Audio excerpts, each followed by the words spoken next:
নমস্কার বন্ধুরা, আজকে আমি আমার রেসিপিতে কাঁঠালের রেসিপি নিয়ে এসেছি। বন্ধুরা, এখন তো কাঁঠালের সিজন, বাজারে প্রচুর পরিমাণে কাঁঠাল পাওয়া যায়, তাই বাড়িতে প্রায় সময় কাঁঠাল আসে, তবে সব সময় হয় না। এখন আমি এই রেসিপিটি বানিয়ে তোমাদের সামনে দেখাবো। একেবারে মাংসের স্বাদে এই রেসিপিটি আমি তৈরি করব। তো চলো আমি রেসিপিটি শুরু করছি। এখানে বাজার থেকে আমি কাঁঠালটা কাটিয়ে নিয়ে এসেছিলাম। এখন আমি জলে চুবিয়ে রেখে দিয়েছি যাতে কষটা আমার বেরিয়ে যায়। এরপর আমি 2টা আলু নিয়ে নিলাম মিডিয়াম সাইজের।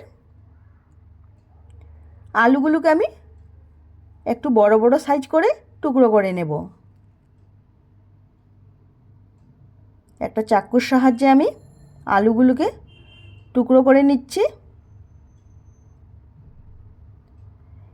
একইভাবে আরেকটি আলুকে আমি টুকরো করে নেব।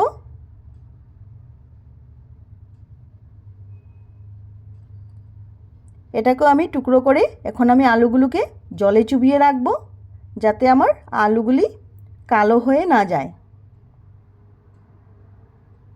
জলের মধ্যে চুবিয়ে নিলাম। এবার একটা পাত্রে জল দিয়ে তাতে 1 চামচ পরিমাণের হলুদ, 1 চামচ নুন, 1 চামচ এখানে লঙ্কা গুঁড়ো দিয়ে দিলাম। দেওয়ার পর আমি আলুগুলোকে জলের মধ্যে দিয়ে দিলাম। এখানে আমি আলুগুলোকে পুরোপুরি বয়েল করব না, এখানে কিন্তু 40 থেকে 45% আমি আলুগুলোকে বয়েল করব। তারপর একটা পাত্রে আমি তুলে নেব। তো আলুগুলি আমি তুলে নিলাম।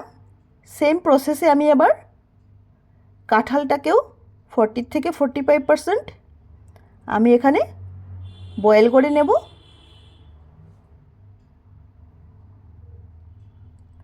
আমার কিন্তু কাঁঠালগুলো এবার সেদ্ধ হয়েছে, আমি তুলে নিচ্ছি। এভাবে আমি জল ঝরিয়ে ঝরিয়ে কাঁঠালগুলোকে তুলে নিচ্ছি।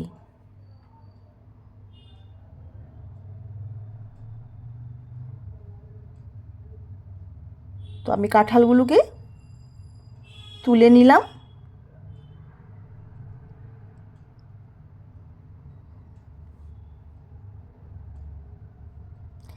এবার একটা কড়াই বসিয়ে তাতে 3টা শুকনো লঙ্কা, 1 চামচ গোটা জিরা, এখানে 1/4 চা চামচ দিয়ে দিলাম গোলমরিচ, আর 1 চা চামচ দিয়ে দিলাম ধনিয়া। খুব ভালো করে লো ফ্লেমে আমি এগুলোকে ভেজে নেব।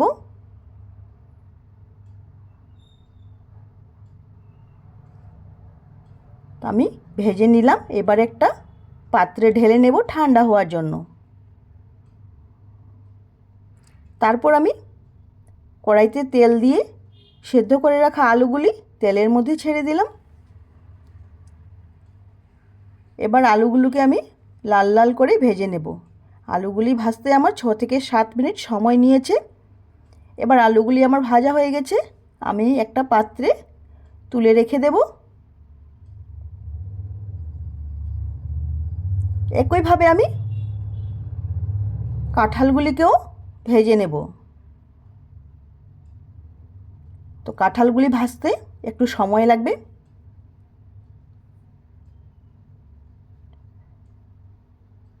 এভাবে আমি কাঁঠালগুলিকেও ভেজে নিচ্ছি। প্রায় 10 মিনিট পর আমার কাঁঠালগুলি কিন্তু ভাজা হয়ে গেছে। আমি কাঁঠালগুলিকে একটা পাত্রে তুলে নিয়েছি। এবার কড়াইতে তেল দিয়ে তাতে দিয়ে দিলাম 4-5টা লবঙ্গ, 4-5টা এলাচ, দিয়ে দিলাম 3টার মতো তেজপাতা। 5 থেকে 6 সেকেন্ড আমি এটাকে তেলের মধ্যে ভেজে নিলাম। তারপর আমি তেলের মধ্যে দিয়ে দেব 3টা বড় সাইজের পেঁয়াজ আমি কুচি করে রেখেছিলাম। ওই পেঁয়াজগুলো তেলের মধ্যে খুব ভালো করে আমি এখন ভাজবো।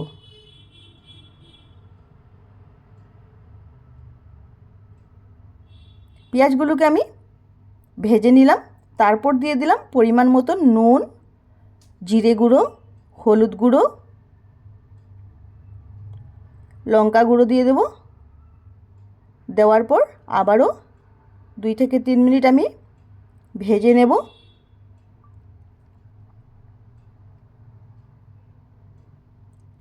ভাজাটা হয়ে গেলে এবার আমি 2টা বড় সাইজের টমেটো আদা রসুন পেস্ট করে রেখেছিলাম, ওই পেস্টটা আমি পেঁয়াজের মধ্যে দিয়ে দিলাম।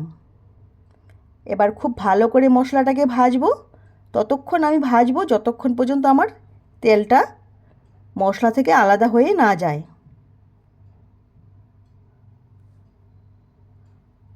আমি ভেজে নিলাম। দেখো আমার মশলাটা খুব সুন্দর করে ভাজা হয়েছে।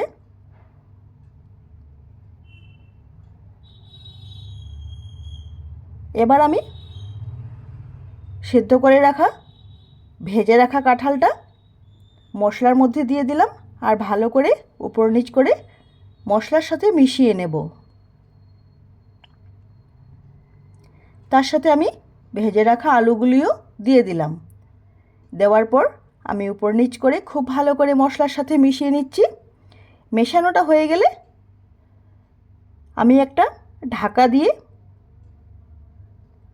প্রায় 15 মিনিটের মতন লো ফ্লেমে আমি বসিয়ে রাখবো। 15 মিনিট পর আবারও আমি চলে এসেছি। কাঁঠাল থেকে যে পরিমাণ জলটা বেরিয়েছিল ওটা কিন্তু আমার কাঁঠালের মধ্যে শুকিয়ে গেছে। এবার আমি আবারও একটু ভেজে নেব যতক্ষণ পর্যন্ত তেল বেরিয়ে না যায়।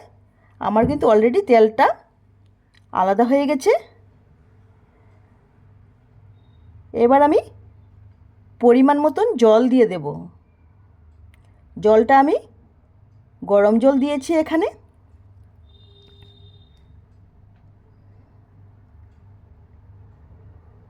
জলটা দেওয়ার পর ভালো করে মিশিয়ে নিচ্ছি। এবার একটা ঢাকা দিয়ে আরও 10 মিনিটের মতন আমি স্টোভের উপর বসিয়ে রাখব। 10 মিনিট পর আবারও চলে এসেছি। এবার কিন্তু জলটা আমার অনেকটা শুকিয়েছে, তো আরেকটু শুকাতে হবে।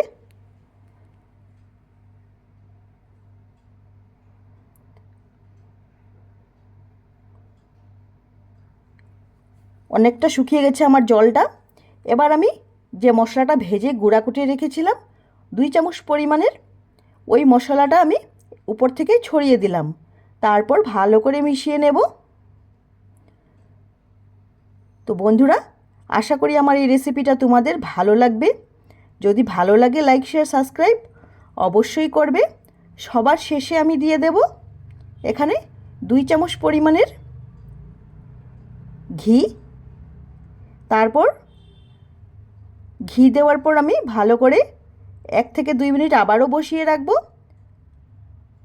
আমার রেসিপিটা বন্ধুরা তৈরি হয়ে গেছে। আশা করি তোমাদের ভালো লেগেছে। এবার আমি একটা পাত্রে তুলে নেব।